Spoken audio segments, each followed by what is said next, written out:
তো বার্ধক্য ভাতা বা বিধবা ভাতা বা প্রতিবন্ধী ভাতা নিয়ে আমাদের রাজ্যের মুখ্যমন্ত্রী মাননীয় শুভেন্দু অধিকারী মহাশয় তিনি কিন্তু কিছু শর্ত জারি করেছেন এবং ইতিমধ্যে আপনারা যারা এই বার্ধক্য বিধবা বা প্রতিবন্ধী ভাতাতে নতুন আবেদন করেছেন বা অলরেডি আগে থেকে আপনি আবেদন করেও রেখেছেন কিন্তু আপনি বর্তমানে টাকাটা পাচ্ছেন না, তাদের জন্য কিন্তু কিছু শর্ত জারি করেছে। তো কি কি শর্ত আপনাদেরকে মানতে হবে?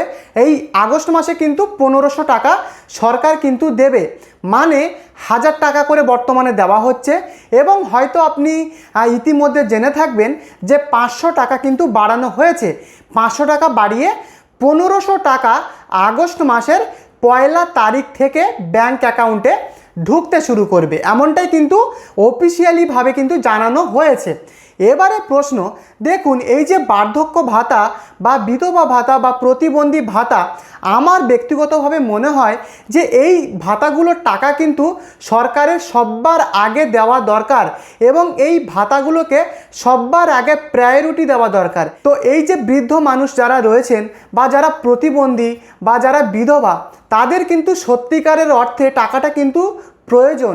কেন কি বর্তমানে আপনারা জানেন অন্নপূর্ণা যোজনা বা যুব শক্তির 3000 টাকা করে দেওয়া হচ্ছে, কিন্তু এদের থেকে যারা বৃদ্ধ মানুষ যারা অন্যের উপরে নির্ভরশীল বা তাদের মাসে মাসে কিন্তু অনেক টাকার ওষুধ কিনতে হয়, প্রকৃত অর্থে কিন্তু তাদের এই টাকাটা সবার আগে দরকার।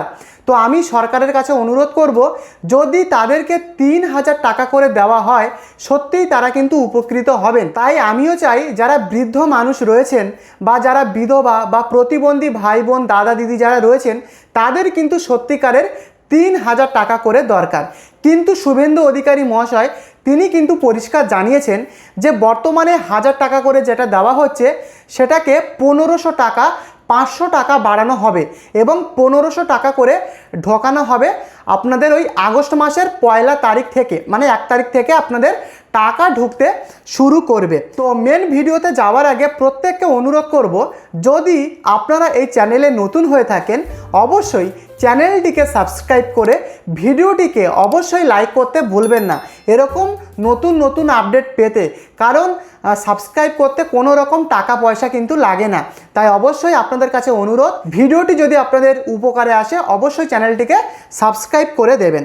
দেখুন এই যে বার্ধক্য ভাতার টাকা বা বিধবা ভাতা বা প্রতিবন্ধী ভাতার টাকা, আগে যেটা বলি যে এই টাকাগুলো কারা পাবেন সেটা আগে আপনারা ভালোভাবে বুঝুন।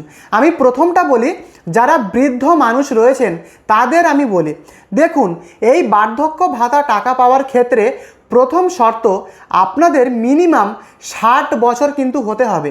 যদি আপনার বয়স 60 বছর বা 60 বছরের উপরে হয়ে থাকে তাহলে কিন্তু আপনি বার্ধক্য ভাতার টাকা আপনারা পাবেন।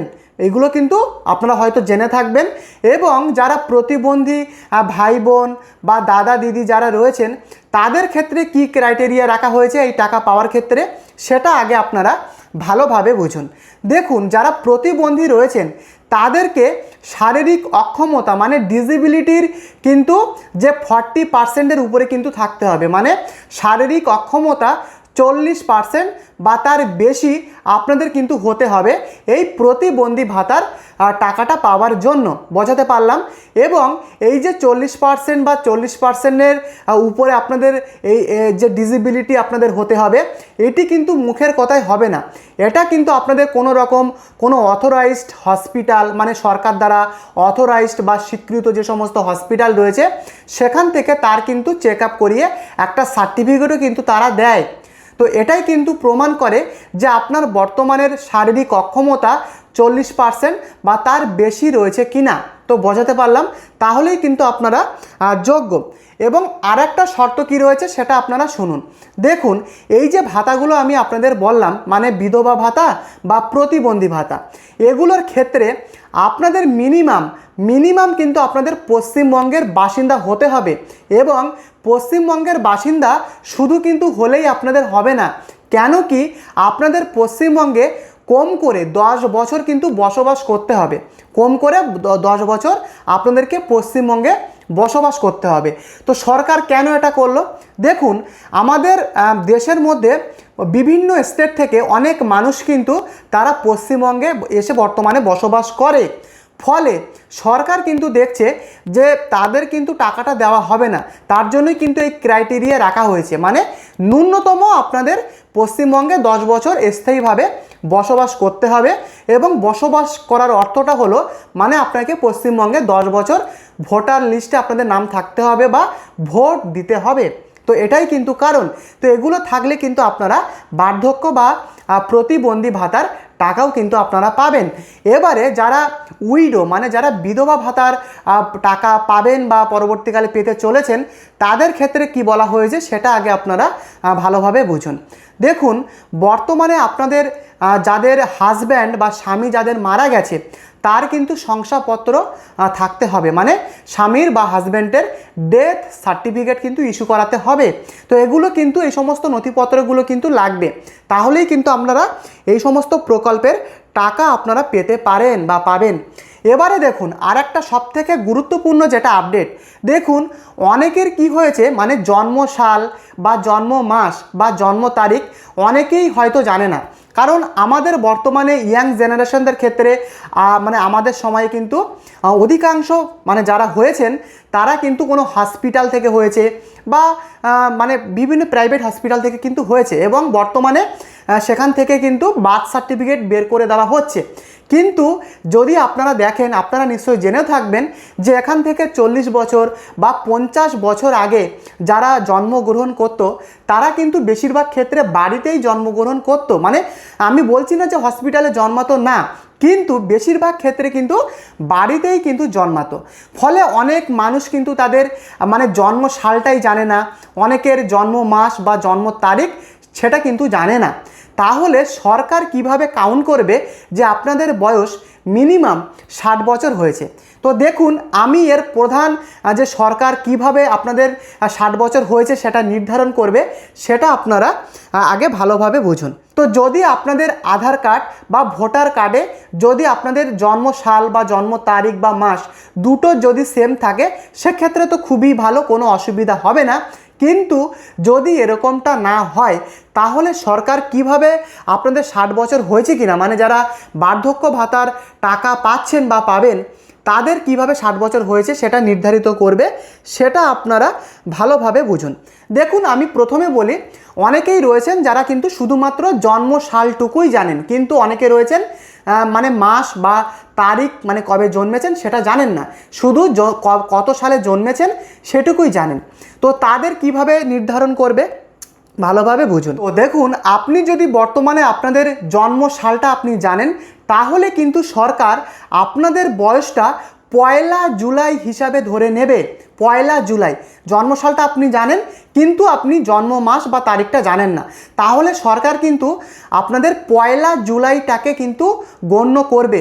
এবং এই 1 জুলাই হিসাবে যদি আপনার বয়স 60 বছর হয় তাহলেই কিন্তু আপনি যোগ্য। এবার অনেকেই রয়েছেন যে তারা কিন্তু শুধু জন্ম মাসটুকুই জানেন, কিন্তু কত তারিখে হয়েছেন সেটা আপনারা জানেন না।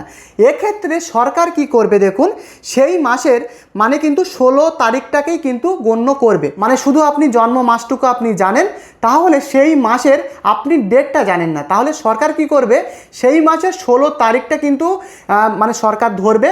এইভাবেই কিন্তু আপনাদের 60 বছরটা কাউন্ট করবে সরকার।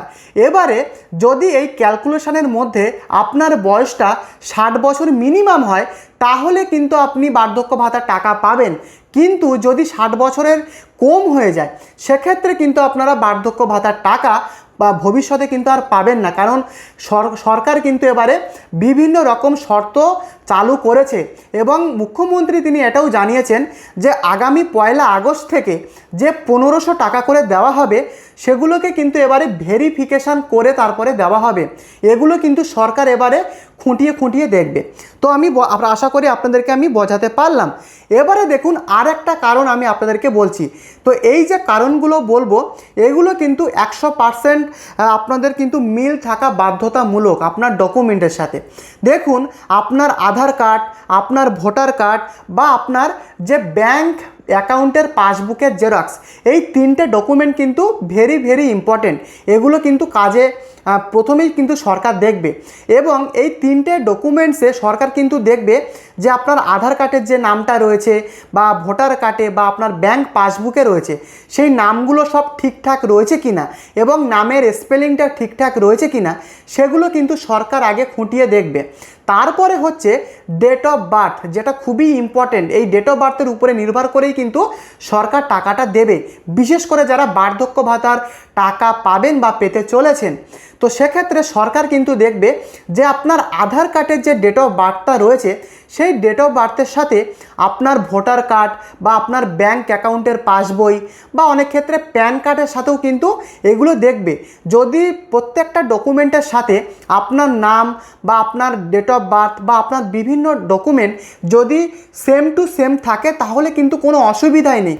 কিন্তু যদি কোনো গরমিল সরকার পায় সেক্ষেত্রে কিন্তু মানে আপনাদের আবেদন রিজেক্ট করার সম্ভাবনা কিন্তু রয়েছে। যদি আপনাদের এরকম কিছু গরমিল থেকে থাকে আমি আপনাদেরকে বলতে পারি এখন থেকে আপনারা এই সমস্ত ডকুমেন্টগুলো আগে ভাগে ঠিকঠাক করে নিন। আগামী 1 আগস্ট থেকে টাকা কিন্তু ঢুকতে শুরু করবে। তো এই কিন্তু আপনাদের বার্ধক্য বিধবা বা প্রতিবন্ধী ভাতার আপডেট। যদি ভিডিওটি আপনাদের ভালো লাগে বা যদি আপনাদের কাজে আসে, প্রত্যেককে আপনাদের অনুরোধ করব যে চ্যানেলে যদি আপনি নতুন হন চ্যানেলটিকে সাবস্ক্রাইব করতে ভুলবেন না। অবশ্যই সাবস্ক্রাইব করে দেবেন প্রত্যেকে, আর ভিডিওটিকে অবশ্যই লাইক করে দেবেন। পরবর্তী ভিডিওতে দেখা হচ্ছে। ধন্যবাদ।